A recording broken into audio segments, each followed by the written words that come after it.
vas a explicar el conte de els fantasmes no toquen a la L'os i porta. la marmota es troben cada tarda per jugar.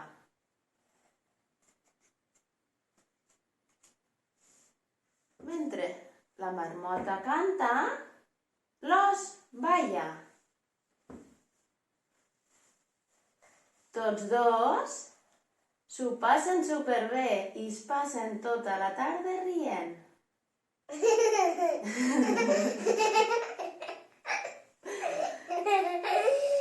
Per la tarda, s'estiren sota els arbres i contemplen els dibuixos que les branques i les fulles fan al cel.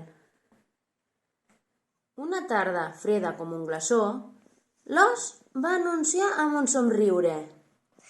Avui anirà l'Ànec a jugar amb nosaltres. A la marmota no li agradava gens l'ànec. Ni l'ànec ni cap altre animal que vingués a espatllar les seves tardes amb l'os. Mentre l'os estava ocupat cuinant un pastís per berenar, la marmota va fer un cartell que deia: «No molesteu, no hi som!» i va anar a penjar-lo a la porta.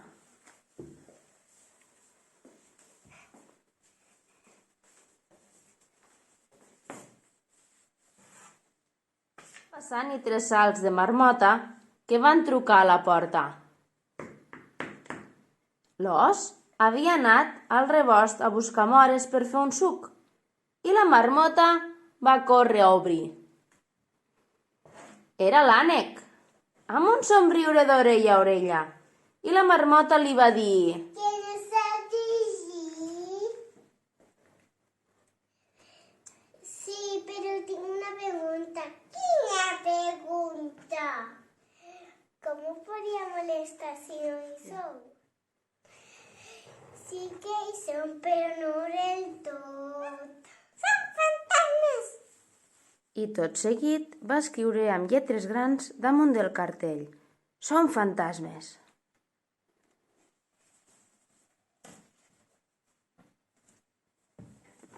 I va tancar la porta.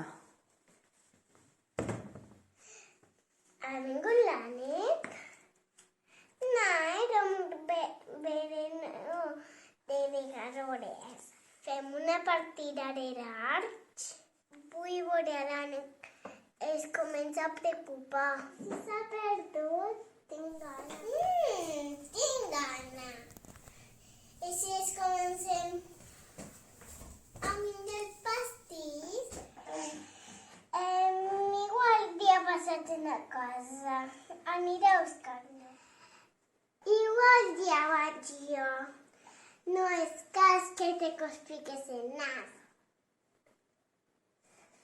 I decidida va anar cap a la porta i a l'obrir, tot seguit, la va tornar a tancar d'una revolada i va córrer amb els ulls que se li botaven de les òrbites.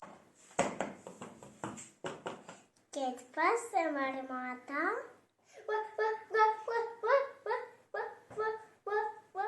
Fantasma. Tu ara has perdut.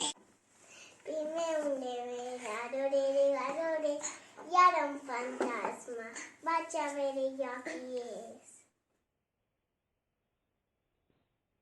L'os va creure que era un ninot de neu, però quan s'hi va apropar, va reconèixer els ulls del seu amic i li va dir: Però, Ànec, què fas aquí sense tocar la porta? Però és que tinc una pregunta. No volia molestar. Una pregunta? Vosaltres sou fantasmes? Com us puc veure? M'he tornat un fantasma ara? És el fantasma de la marmota. L'os va tapar l'ànec amb una manta i va manar a la marmota que li portés una tassa de xocolata ben calenta. Els espatàrrecs del foc i el xiu-xiueig dels flocs de neu omplien de calma el capvespre. De sobte, una ombra va ballar a la finestra i la marmota va xisclar. El què? A fora s'escoltava un trepig de neu. Els tres animals van veure passar una ombra com un llamp i una altra que s'amagava amb ulls d'espia. Les ombres bellugaven fent una remor silenciosa quan... No obriu, que són ells? Els qui? Els fantasmes. Fantasmes no toquen a la porta. L'os me n'obri la porta. Venim a veure els fantasmes, va anunciar l'estruç. La granota havia vist el cartell i havia escampat pel bosc que a casa de l'os hi havia fantasmes. Els animals, que no havien vist mai cap fantasma i eren molt curiosos, i van córrer a tafanejar.